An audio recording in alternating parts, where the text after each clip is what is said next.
ये कि शुरू से है गुड प्रेजेंटेशन।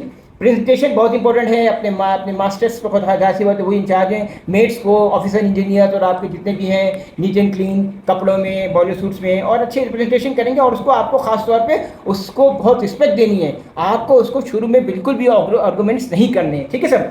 देखें, आपको कंपनी को प्रोबेबल डिफिशिएंसीज देंगे और कोशिश करेंगे किसी तरह से उसको मैक्सिमम रेक्टिफाई कर दें टाइम टू टाइम। और आपके पास एक छोटी स्पेसिफिक डेफिशिएंसी और चेकिंग लिस्ट होती है, लास्ट मोमेंट चेकिंग लिस्ट कहते हैं उसको शायद की, जिसमें उसके 40-45 पॉइंट होते हैं। उसको भी आपको देखना है कि इंस्पेक्टर जब आएगा तो क्या करना है, ठीक है सर।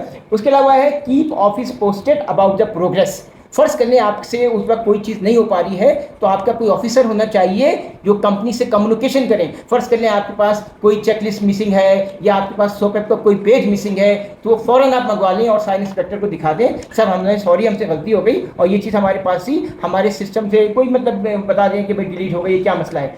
देखिए, when the sign inspect leaves या अराइव्स द गैंगवे, ठीक है सर, ये बहुत इंपॉर्टेंट पॉइंट होता है फर्स्ट इंप्रेशन का।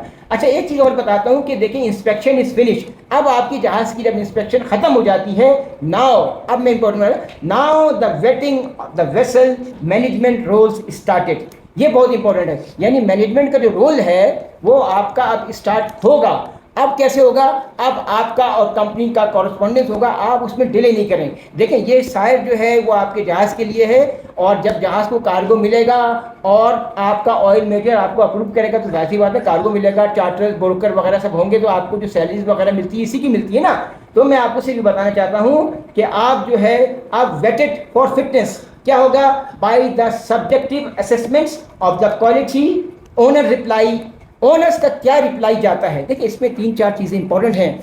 आपने प्रोबेबल डिफिशिएंसी बताई, आपको रेक्टिफिकेशंस कैसे करना है। देखिए, रेक्टिफिकेशंस के अंदर आपको 4-5 पॉइंट आपको बहुत इंपॉर्टेंट है, वो आपको बताने होंगे, क्योंकि अगर आपने इसमें मिस्टेक कर दी तो आप फंस जाएंगे। अब रेक्टिफिकेशन के अंदर आपको ये बताना है उनको कि आपके पास ये क्या थी, क्या रूट कॉज था।